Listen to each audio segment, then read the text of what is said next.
Forcément sur Europe 1. Et chaque matin à cette heure-ci, la personnalité du jour. Il a été l'un des détenus les plus médiatisés des années 90, ancien homme d'affaires déchu et gendre de Michel Noir, l'ex-maire RPR de Lyon. Il a passé 2 ans en prison pour son implication dans différentes affaires politico-judiciaires. Et aujourd'hui, dans Le Point et sur Europe 1, il lance un appel pour réformer enfin la prison. Marc-Olivier, vous recevez Pierre Botton. Bonjour Pierre Botton. Bonjour Marco. Merci d'être là. On va détailler vos propositions parce qu'on a déjà beaucoup entendu des gens nous expliquer que les prisons c'était indigne. Ce qui est intéressant là, c'est les propositions que vous faites. Vous avez entendu Michel Alliot-Marie, invité de Jean-Pierre Elkabbach, dire qu'elle allait s'en occuper du dossier. Est-ce que vous êtes confiant ou alors vous vous dites c'est une politique de plus qui nous fait des promesses qu'elle ne tiendra pas? Non, je fais pas de procès d'intention. Je fais aucun procès d'intention. Je dis seulement qu'il faut arrêter les commissions, arrêter les rapports. Je crois que tout le monde sait que c'est insalubre, qu'il y a des suicides. Voilà, les Français sont au courant. Il faut passer à l'action. Il faut agir. Alors vous vous dites, j'ai effectué 602 jours de prison, dont 147 en détention préventive, dans 7 maisons d'arrêt. J'ai vécu la mort d'un de mes codétenus, une mutinerie, les hôpitaux pénitentiaires, les quartiers normaux, VIP et d'isolement. J'ai moi-même fait une tentative de suicide.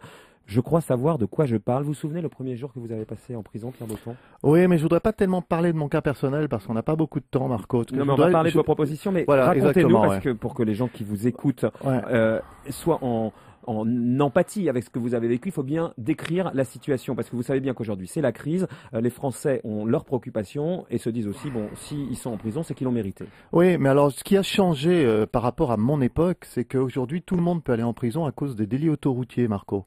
Et je pense qu'une des premières propositions que je souhaite faire, c'est un mot que les ministres et que les politiques ont de la difficulté à employer et qu'un détenu peut employer, c'est sélectionner les détenus. C'est ce que nous disait Michel Alliot-Marie en quittant ce studio, c'était une des pistes sur lesquelles elle veut travailler. Vous dites que vous voulez pas que soit mélangé, comme c'est le cas aujourd'hui, les gens qui ont des délits un peu comme ça secondaires et les crimes graves, quoi. Voilà, et si vous voulez, tous les politiques, de toute façon, il faut de l'argent pour faire la politique. Moi, je fais des propositions où il faut pas d'argent. Je crois savoir de quoi je parle. Vous avez malheureusement cité ce par quoi j'ai passé. Et une chose qui est très importante, c'est que je dis que la prison a sauvé ma vie, que la justice a sauvé ma vie. Alors, ce qui s'est passé pour moi, pourquoi ça n'arriverait pas pour d'autres? Alors, mélangé, vous dites que les détenus sont mélangés. Vous, concrètement, Pierre Botton, quand vous avez été en prison, il y avait qui dans votre cellule? Moi, j'ai tout connu.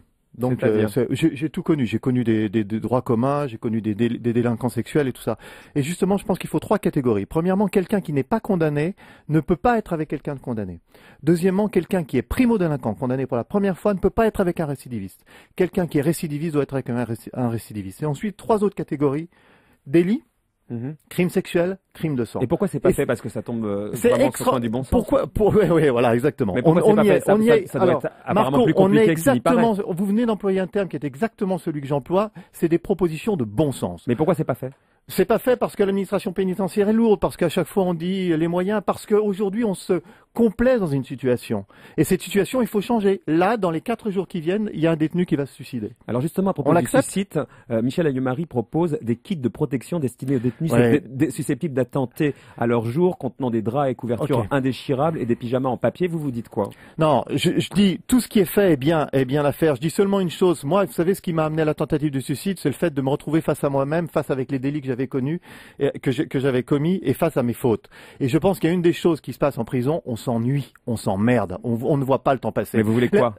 Quelque chose de très simple, Marco. Les prisons sont dans un état délabré. Il n'y a pas d'argent, donnez-nous des peintures, de la peinture, des seaux de peinture, des pinceaux, et nous on va repeindre. Donnez-nous du carrelage et on va refaire nos douches. On va refaire les douches. Qui va les donner? Il n'y a pas d'argent, c'est très simple. Il y a des entreprises privées qui se gavent actuellement. Qui se gavent. Vous savez que tout un ensemble de fournitures sont faites par le privé. Que ces gens-là, aujourd'hui, aident et donnent des tonnes de peinture. C'est la deuxième proposition. La première, donc, ne pas mélanger les détenus qui n'ont rien à faire ensemble. Oui. La deuxième, donner aux détenus, donc, les moyens eux-mêmes, ça va les occuper. Jusqu'ici, il n'y a pas besoin d'argent, Marco. La troisième proposition, noter en quelque sorte les directeurs de maisons d'arrêt et les surveillants. Mais vous savez bien que quand, par exemple, on propose de noter les profs, vous avez vu le tollé. Alors, vous imaginez des détenus qui notent les surveillants. J'ai pas dit les détenus du tout. J'ai pas dit du tout. Je dis l'administration pénitentiaire, le ministre de la Justice, pour pas la nommer, peut tout à fait faire une grille d'évaluation en fonction de 3 critères très simples.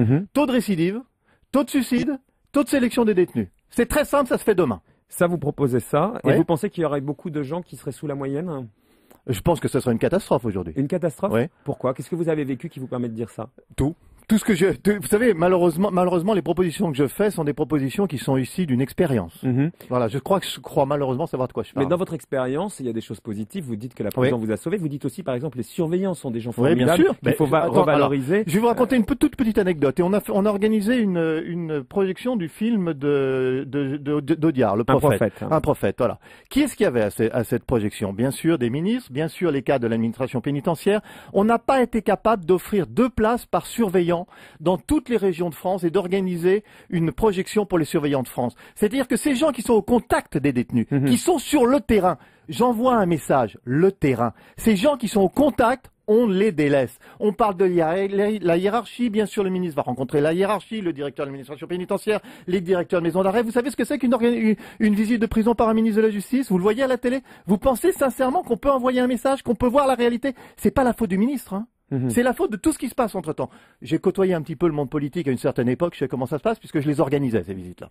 Vous, racontez-nous en deux mots, puisque vous parlez des surveillants de prison, le 24 décembre 92 à 19h30, quand Noël arrivait et que vous avez, en totale il m'a sauvé.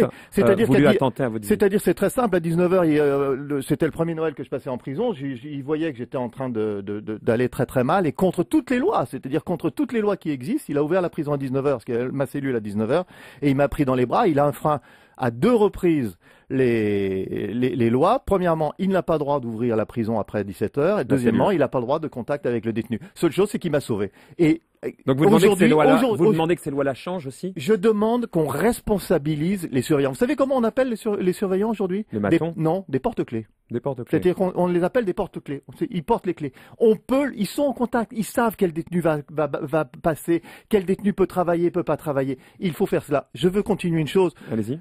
Marco, vous savez que Michel Drucker est visiteur de prison depuis 20 ans. Pourquoi on organiserait? Il faut changer notre regard sur les prisons. Il faut qu'on change notre regard. Pourquoi on n'organiserait pas un vivement dimanche sur les prisons? On proposera ça à Michel. Bien sûr, il est sur votre antenne à 19h. Donc pourquoi on ne ferait pas cela pour changer notre regard? C'est nous qui faisons que les prisons sont dans cet état-là. On vous entend évidemment donc très concerné. Est-ce que si Michel Alliot-Marie, que vous avez croisé dans le couloir, vous confie une mission, vous l'acceptez? Je suis là pour aider, aucun problème. Juste une chose très claire, c'est compte tenu de tout ce qui m'est arrivé, je fais plus de politique. Voilà, je veux servir, je veux être sur le terrain. Moi, avec sur grand le terrain, plaisir. Mais en revanche, vous n'êtes pas retourné en prison. Ça, c'est la dernière étape qui vous reste à franchir pour vous réadapter. Ça, c'est trop compliqué pour vous aujourd'hui. Oui, beaucoup de psychologie, Marco. Donc ça n'est pas encore là. D'un point de vue de votre réinsertion, vous avez remonté une petite structure. Vous dites, je dois encore 4 millions d'euros au fisc, après en avoir déjà remboursé 6. Il me reste 1 700 € par mois pour vivre. Certains ont moins, on a bien compris. Vous n'avez pas pleuré ce matin sur Europe 1. Mais c'est compliqué d'avoir circulé en avion privé, en hélicoptère, d'avoir un peu rincé tout le monde et aujourd'hui d'avoir plus de difficultés pour boucler ses fins de mois. Marco, c'est pas du tout compliqué. C'est ce que je vous ai dit tout à l'heure quelque chose. La justice a sauvé ma vie. Et si je peux parler comme je parle aujourd'hui, c'est parce que j'ai appris par rapport à la première partie de ma vie où il fallait que je me serve, j'ai appris un tout petit peu à rendre. Et en faisant cela, je me sers, parce que je me sers humainement, parce que vous le dites très justement, j'ai besoin de faire quelque chose pour les prisons, mais également, je rends aux autres. Votre famille, comment ça va? On se souvient, et on ne va pas rentrer dans les détails aujourd'hui, on n'est pas venu pour parler des prisons, qu'elle avait éclaté. C'est la suite de la sortie de prison. La réinsertion, c'est aussi ça. C'est des familles qui éclatent, des familles qui se sont reconstruites autrement. Aujourd'hui, est-ce que votre famille est unie? C'est ça aussi la réalité d'un ex-détenu? Ouais, je suis tout à fait d'accord, Marco. Les enfants vont très très bien. On passe des moments extraordinaires et en partie, si je m'engage comme cela, c'est en partie pour eux, parce que il y a quelques années, j'avais obtenu très tard l'autorisation de signer les carnets de notes en prison. Malheureusement, ça n'a pas pu m'être appliqué. Et quand j'ai parlé de ça à ma fille, elle m'a dit juste 2 mots: trop tard, papa. Merci Pierre Botton de votre implication. Merci Pierre d'être venu ce matin.